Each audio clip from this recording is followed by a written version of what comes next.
Before we get deep into the video, please allow me to take care of some business issues. We're growing on YouTube. The way we grow is by the number of views we get. There are some people that I send my videos to on their personal inbox. Pardon the interruption, and I appreciate it. However, quite a good number of those people who get it on their personal inbox also belong to chat groups that I send it to. And my producer tells me that when he monitors on YouTube, he notices that quite a few people who receive it on their personal inbox ignore it on the personal inbox, but view it or open it in the group chat. When you view it on the group chat, it doesn't count as a view for us. If we have to do this thing, we might as well do it right. So I'm appealing to you, if I send it to your personal inbox, even if it's also in your group chat, please take time and view it in your personal inbox. Even if you only view it for 5 minutes, that's enough to count as a view. But if we're consistently noticing that it's not being viewed on the personal inbox, but on the group chat, what we're going to do is delete the links to the personal inboxes and stop sending them to you. And if we notice that a lot of those people are viewing on the chat group, and we're also going to delete the link to that particular chat group. It's not a personal thing. It's not a threat. It's an appeal. And I hope you'll help me with that. Now, with that said, if you haven't liked the video, you might as well like it now before you forget at the end. If you haven't subscribed to our channel, please subscribe. It doesn't cost you a penny. Sponsors pay to be sponsors and have extended discussions on their sponsorship. Personal viewing subscriptions don't cost you money. I just thought I'd make that note. Hello, everybody. Once again, this is Fred Wenko coming to you from our studios in Chicago with another edition of Bold Talk on Island TV. And as usual, I like to say good morning, good afternoon, and good evening to you, depending on where you are around the world. Tonight I think of my home, the home where I was born. Today we're getting very serious about the issue of the immigrant African MAGA movement in America. I think of my family. Make no mistakes about it. African MAGA movement is serious business. And we have to come out in force and condemn the ignorance. This is not time to sit back and ignore them and say they don't matter. They do matter in their ignorance, but we have what it takes to minimize them. There in my home, we had no sophistication. Folks, any immigrant African that votes for Donald Trump is a direct slap on the face of the founding fathers in Africa who fought for independence against the colonial masters and still fighting today with new colonialism going on in Africa. We had no timepiece, the cockcrow and the sun, all we had. And then now we live in America. There are Black Americans, descendants of slaves, whose forefathers died in the farm fields. And eventually these people struggled for civil rights to win the rights that we now enjoy in America today. Rights that they won so that we could come from Africa because we like education, get educated, achieve greatly in our education fields, and have an opportunity to compete at the highest level. because African Americans died to give us that opportunity. And these misguided MAGA forces from Africa will come to vote for the man who is doing everything he can with his white supremacists and the white MAGA movement and the Supreme Court of racists that he appointed to take away everything that our forefathers in America fought for. If you guys don't join in making sure that we shame these MAGA Africans on November 5th, shame on all of us. Rise early at sunup, we go to the farms, drive the monkeys away from the maize farms. We have an African American young man who perfectly analyzes a typical immigrant African or African American Trump MAGA supporter. And it's comedic, but you're gonna love it. But just to give you a snippet of it, he describes them as, if he personally is gonna date a woman, he needs to find himself a woman that thinks like a Trump supporter. Because that means that it doesn't matter what he does, it doesn't matter how bad he is. When neighbors come and tell his woman, here's what we saw your man doing, his woman is gonna tell them, oh no, that's fake news. You guys mind your business. He's the best. But it's funny, it's comedic. You're gonna like it. And the birds away from the rice farms come back home at sundown, sometimes a little later. Kamala Harris is not only winning this election, you'll be shocked she's gonna win it in a landslide. A good way to measure is last week, the Georgia polls opened for early voting. On the first day of early voting in Georgia, there were over 300,000 votes. Wait till you hear the lady talk about it. And when there is that kind of massive early voting going on, you know it bodes well for the Democratic Party. Women get busy on pounded yam, and we all eat together.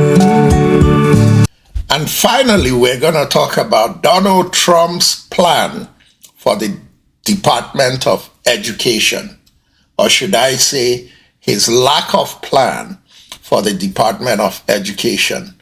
You need to listen carefully to that. Bottom line is simple. All these things going on are ploys by the Republican Party as part of their Project 2025 plan to do everything it takes to destroy values and benefits that go to the Black community.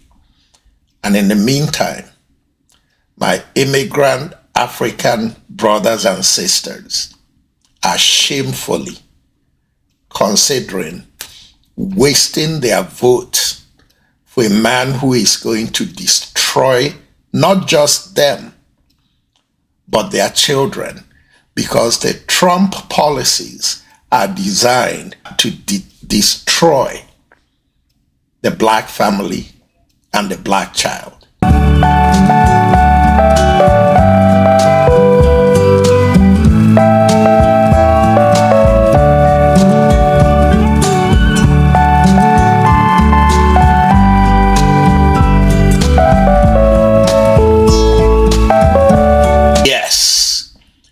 Bold talk is back. Now let's get started with the young African American guy who is talking about the kind of woman he wants to date and how he relates that woman to the thinking of the misguided immigrant African MAGA. It's comedic. Let's listen. But you can't say no, you can't tell a Trump supporter nothing about Trump. Oh, you're not my Trump. They love motherfucking Trump. People ask me all the time, Quake, what kind of woman you looking for in your life? I said, nigga, I'm looking for a woman like a Trump supporter. No matter what she hear about me, that bitch don't believe shit. I heard he got another woman. That's fake news, baby. That's fake news. Don't listen to them hoes. They're the enemy of the state. These ain't jokes. I knew Trump was the pimp of all pimps, nigga, when he came here and sent them motherfuckers up here January the 6th. He told them motherfuckers, meet me here January the 6th. They came up there like he was Moses. Just stepping. I never seen so many RVs, pickup trucks, white women with no teeth. They was everywhere. And then he came out and talked. Did the speech. Their old motherfucking fearless leader. Right now, they're in there trying to certify the steal. You're not doing anything. They're stealing your vote. If you allow what happened in there, you're not going to have a country. Now, what we're going to do, we're going to walk down to the Capitol and stop them. I'm going to go with you, and I'm going to meet you there. Trump went home. That nigga was at the crib, just chilling. I know you're either laughing or frowning, but that's the best way I can bring this thing to these immigrant Afro MAGA people. You got to play with their head. And as you play with their head, make them think, are we really being objective? Or are we just acting out at tomfoolery? That's a decision for them. But that was funny. I hope you found it funny. Now, let me show you another young African-American guy illustrating Trump's discussion about the Department of Education. That's who African MAGAs want to vote for. And remember that the Department of Education funds the public schools across America. So who gets hurt if Trump cancels the Department of Education? Food for thought. I need y'all to listen to this. No matter what side of the aisle you're on, red, blue, black, white, check this out. Separate from school choice, we're going to take the Department of Education, close it. I'm going to close it. We'll have one person, could be you if you decide to retire. Okay, Mr. President, here's what bothers central casting. here's what bothers me about that. So let's say you have a liberal city, let's Los Angeles, San Diego, and they just decide we're going to get rid of that history. We got new history. This is America built off the backs of slaves on stolen land. And that curriculum comes in. Then we don't send them money. There you go. Then we don't send them money. But what does immigrant MAGA Africans care? In their little minds, it's black kids. They forget that a lot of their children go to those public schools. Thank God the black African children are usually very good in school, but not all of them. So are you going to leave some kids behind because maybe yours are very smart? It may be your cousin's kids. It may be your brother's kids. It may be your sister's kids. It may be your kids. Think. 3 things about that clip I want to share with you. Number 1, Donald Trump said that he wants to close the Department of Education. The Department of Education funds the majority of our public schools. Matter of fact, not the majority, all of our public schools. If the Department of Education ceases to exist, you're going to see school closures all around this country, especially in those areas that need schools the most.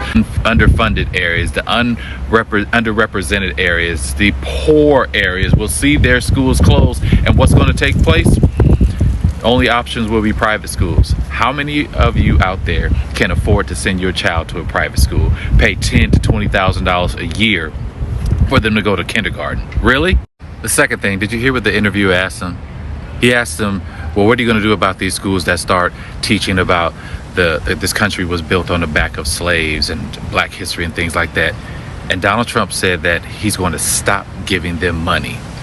He's basically saying if schools start teaching the truth about history, you're not going to receive money from the federal government. We're going to close you. We're going to shut you down.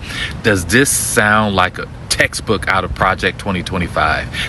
And the third and last thing, you got one black man on that panel sitting there with them. And what does he do? Not a damn thing.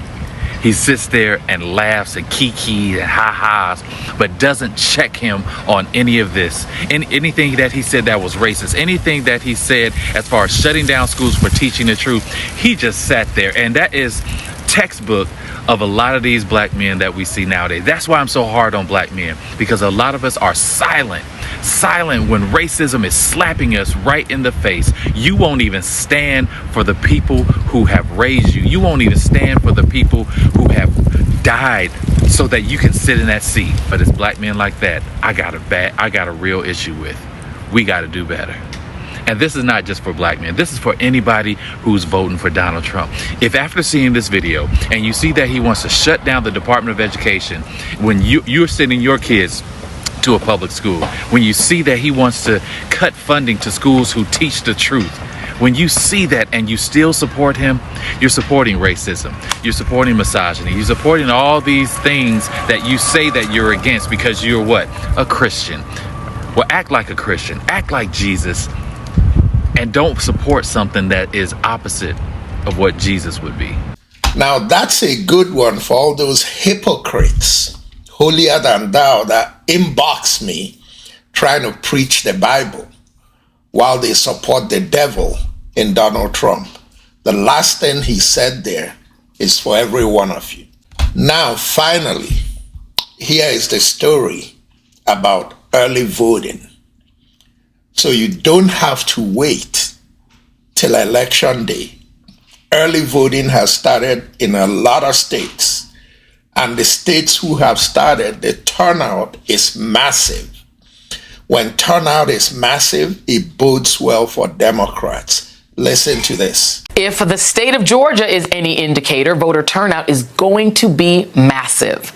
Georgia is reporting a record early vote, which officially kicked off this morning in the important swing state. Take a look at these lines from earlier today, where more than 300,000 ballots were cast, nearly 3 times the record turnout in 2020, which saw 130,000 people vote on the first day of early voting. With 21 days until Election Day, Georgia is one of several battleground states where in-person early voting kicks off this week, including North Carolina on Thursday and Nevada on Saturday. But taking a step back and again focusing on Georgia reminds us that it's a state that was central to handing Democrats control of the Senate and the White House in 2020 and was also central to Trump's election denials. It is, after all, the state where Trump ordered the Georgia Secretary of State to find him 11,780 votes.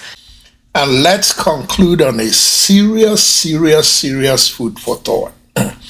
Listen to this African-American elderly woman articulate the problem in the black family. The black family is no longer the African-American family. The black family now includes the immigrant African black family. So when we're fighting these things and fighting against the things that the Trump people are planning to do, I think of my home, the home where I was born. I think of my family and the poor farmhouse we had. They went into the public schools and took discipline out of there. So when we acted up in there, they put our boys, our black men, into something called special ed classes.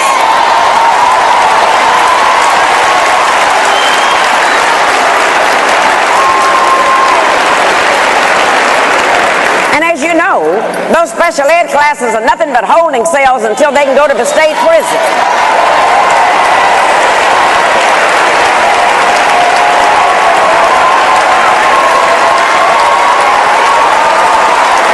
But this is what they did. And then, the one thing that they knew, that if we can put them in prison, if we can have them convicted for a felony, then once they get out of prison, they cannot get a job because of that. They cannot get the job. And then if they happen to eke out and find a job, then they have to pay taxes on a job, yet they cannot vote, and I call that taxation without representation. That's what we're looking at. And if one of the things that we would learn to do, they did a grand thing when they took that discipline away from us, because when they made our parents afraid to discipline the children, then what happened? We found out that the teachers were afraid of the principals were scared of the superintendent was scared of the school board was scared of the parents were scared of the children, and the children ain't scared of nobody.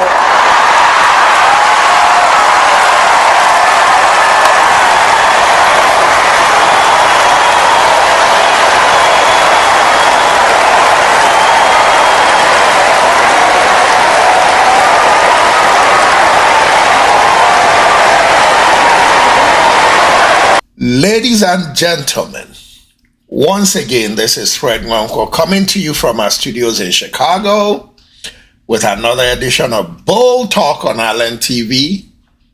And until next time, good night and God bless. Tonight I think of my home, the home where I was born.